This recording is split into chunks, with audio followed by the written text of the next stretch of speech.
আমরা কতটা জানি এই জনপদের ইতিহাস। বঙ্গোপসাগর ও কর্ণফুলী নদীর মোহনার পূর্বে, শঙ্খ নদীর উত্তরে এবং চানখালী নদীর পশ্চিমে স্বর্গতুল্য যে বন্দর জনপদ, সেই দিয়াংকে কতটুকু জানি? পর্তুগিজরা দিয়াং পাহাড়ে তৈরি করেছিল কিল্লা, গির্জা ও কারাগার।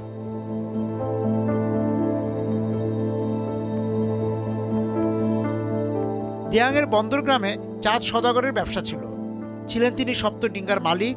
বন্দরে নোঙ্গর করা জাহাজে পানীয় জলের যোগান দিতে খনন করেছিলেন দিঘি, যার পরিচয় চাঁদ সওদাগরের দিঘি।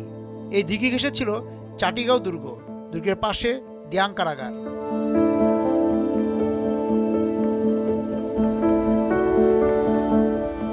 দিয়াং পাহাড়ে প্রথম খ্রিস্ট বাণী প্রচার করতে আসেন ফ্রান্সেসকো ফার্নান্ডেজ। 1598 কথা, আরাকানদের আক্রমণে 1602 সালে তিনি নিহত হন। এখানে দ্বিতীয়বার খ্রিস্টান বসতি গড়ে ওঠে 1946 সালে। কানাডিয়ান ধর্মযাজক ফ্লোভিয়ান লাপান্তো এখানে তিনি নির্মাণ করেন জপমালা রানীর গির্জা ও মরিয়ম আশ্রম।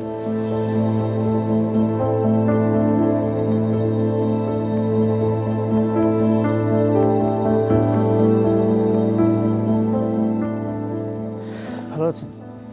আমি আপনার কাছে জানতে চাচ্ছি যে এই অঞ্চলে যে দিয়াং, আরাকানের অধীনে যে দিয়াং ছিল, সেই দিয়াংয়ের ইতিহাসটা আপনার কাছে জানতে চাচ্ছি। এই দিয়াং অঞ্চল, এটা বিশেষভাবে পর্তুগিজ আমলের থেকে এটা শুরু হয়। এই অঞ্চলের নাম ছিল বিশেষভাবে, তাদের ভাষায় হলো দিয়াঙ্গো। আর এখানে এই যে নগরায়ণ হতে শুরু করলো কবে থেকে? নগর হতে শুরু করলো কবে থেকে? এখানে যখন খ্রিস্টান ওই পর্তুগিজ বসবাস করছে, তারা যে ওই সময় মরছে, তারপরে আমাদের এখানে আস্তে আস্তে আমাদের খ্রিস্টান ধর্ম প্রসার হয়েছে এখানে।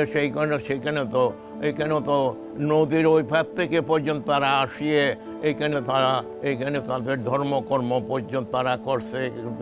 তাদের পর্তুগিজরা এখানে কবে আসলো? 15th century. আচ্ছা, 15th সেঞ্চুরিতে এখানে আসছে।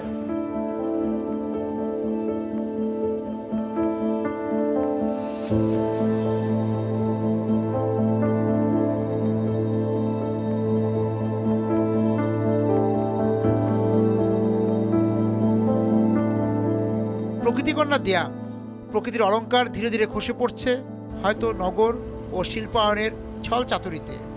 দিয়াং রাজ্যে কলকারখানা বিস্তর হচ্ছে।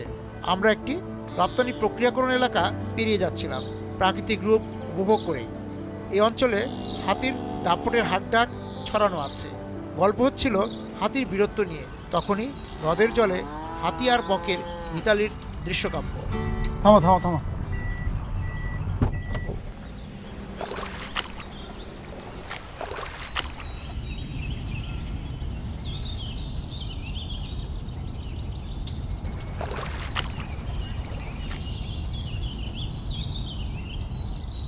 দেখে কি মনে হচ্ছে আমি কোনো সাফারি পার্কে আছি? মোটেও তা নয়, আমি হচ্ছে কোরিয়ান ইপিজেডে।